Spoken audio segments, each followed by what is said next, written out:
कळत नकळत. काही चुका माणसाच्या हातून अनावधानानं होतात. काही चुका या नकळत होतात, तर काही चुका या झाल्यानंतर कळतं की ती चूक होती. पण त्यामुळं सभ्य समाजात गजहब होतो. लोकांना चर्चेला विषय मिळतो. असे विषय, गॉसिपिंग हे सामान्य माणसांना नेहमीच सगळ्याला आवडत असतात.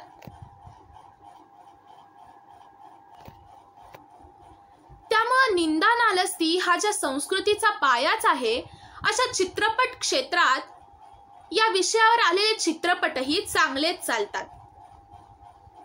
हे सांगण्याचं कारण म्हणजे सध्या धनंजय मुंडे यांच्या आणखी एका लग्नाची गोष्ट चर्चेत असली तरी प्रत्यक्षात हा विषय चित्रपटात घेणं आणि अनैतिकतेचं कधी समर्थन तर कधी निषेध करण्याचं काम चित्रपटांमधून अनेक वेळा केलेलं आहे. अर्थात या बहुतांश चित्रपटात दोष कुणाचा, चूक कोणाची आणि कोण बरोबर हे प्रेक्षकांवरच सोपवलं जात असतं. स्मिता तळवलकर यांनी साधारण 25 वर्षांपूर्वी एक चित्रपट काढला होता, कळत नकळत. विक्रम गोखले, सविता प्रभुणे आणि त्यांची 2 मुलं यांचा सुखाचा संसार चाललेला असतो. पण विक्रम गोखलेच्या ऑफिसातली अश्विनी भावे ही एक विधवा अचानक त्याच्या आयुष्यात येते आणि हा सुखी संसार कळत नकळत कोलमडून पडतो. यात मुलांचीही होलपट होते. ऑफिसातील वाईट प्रवृत्तीच्या माणसाचे टोमणे आणि संशय निर्माण करण्यावरून एक नसलेलं लफडं असली लफड्यात बदलतं आणि विक्रम गोखलेचा कळत नकळत पाय घसरतो आणि अश्विनी भावेबरोबर संबंध प्रस्थापित होतात. यावरून निर्माण झालेल्या 2 बायकांच्या आयुष्यातील संघर्ष, अनैतिकता, मुलांची परवड यावर चांगला कटाक्ष हा चित्रपट टाकतो. स्मिता तळवलकर यांच्या अस्मिता चित्रची ही कलाकृती चांगलीच गाजली होती. अशा अनैतिक संबंधातून घर तोडणं, बदनाम करणं ही प्रवृत्ती कशा प्रकारे डोकावत असते हे यातून चांगलं दाखवून दिलेलं आहे. अर्थात चित्रपट नगरीचा हा आवडता विषय आहे. अनैतिक संबंध, लफडी दाखवणं आणि त्यातून करमणूक करणं हा अनेकांच्या आवडीचा विषय असतो. फक्त असा प्रकार फक्त चित्रपटात घडताना पाहण्यात मजा येते. वास्तवात आलं तर वादळ निर्माण होतं याची जाणीव प्रत्येकाला असते. 1983च्या दरम्यान नसीरुद्दीन शाह, शबाना आझमी यांचा आलेला मासूम हा चित्रपट असाच होता. नसीर शबानाचा छान संसार चाललेला असतो. 2 छान गोड मुली असतात. त्यातील एक मुलगी म्हणजे नंतरची आघाडीची अभिनेत्री उर्मिला मातोंडकर होती.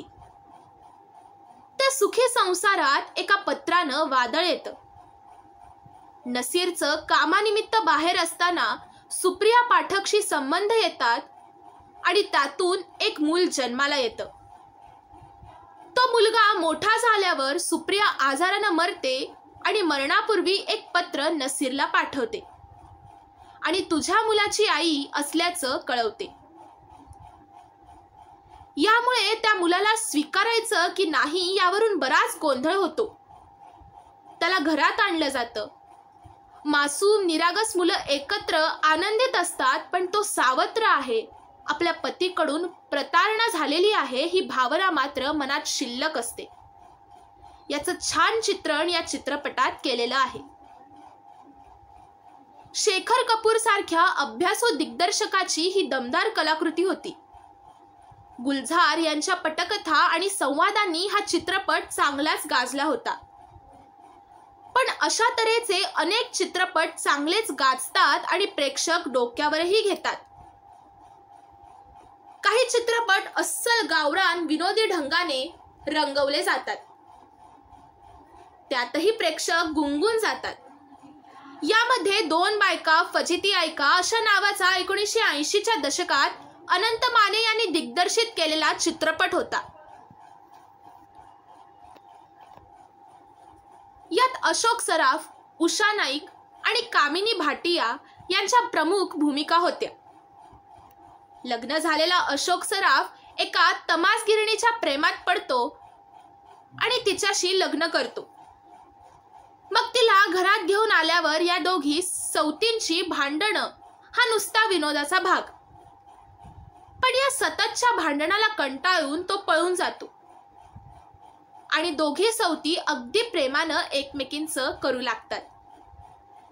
त्याचा शोध घेण्याचा प्रयत्न करत असतानाच तिसरीच एक आशू तिथे येते आणि दोघींना सरळ करते. असे विनोदी ढंगाने हे दोन बायकांच्या फजितीचे कथानक छान मांडले होते. असे असंख्य चित्रपट मराठी, हिंदी चित्रपटातून येऊन गेले असतील की ज्यात दोन बायका अनैतिक संबंध दाखवले आहेत. सगळ्यांचाच उल्लेख करणं शक्य नाही, पण काही लक्षात राहणारे असे आहेत.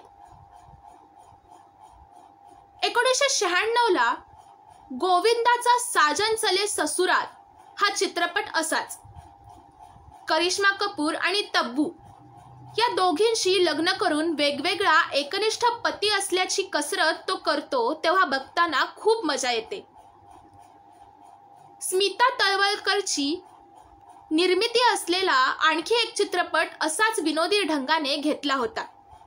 तो म्हणजे सवत माझी लाडकी. यात मोहन जोशी आणि नीना कुलकर्णीचा छान संसार चाललेला असताना ऐन 50शीत तरुण आशा वर्षा उसगावकरच्या तो प्रेमात पडतो आणि तिच्याशी लग्न करतो. त्यातून निर्माण झालेला गुंता अतिशय विनोदी पद्धतीने समोर येतो. तर गरिबी आणि सामान्य जीवनाला कंटाळलेली श्रीदेवी ही श्रीमंतीचे जीवन जगण्यासाठी आपल्या नवऱ्याच्या प्रेमात पडलेल्या उर्मिला मातोंडकरशी अनिल कपूरचं लग्न लावण्याचा प्रकार करते.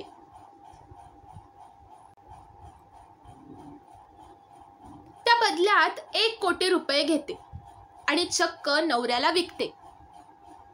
त्यानंतर आपला हक्क गेल्याचे जाणवल्यावर ती भानावर येते. पण अशा दोन बायकांचा कळत नकळत घडणारा चित्रपटाचा गाभा हा कसला तरी मोह असतो. कधी तो पैशाचा असेल तर कधी शारीरिक. पण या मोहातूनच मोहमयी दुनियेत सातत्याने चित्रपट बनत असतात हे नवल. श्रोते हो, आजचा विषय आवडल्यास व्हिडिओला लाईक करा, चॅनलला सबस्क्राईब करा, व्हिडिओ शेअर करा आणि कमेंटमध्ये नक्की कळवा. ज्ञानाचा प्रत्येक रंग आपल्या मनात साठवून पुन्हा भेटूया इंद्रधनुच्या पुढच्या भागात. धन्यवाद.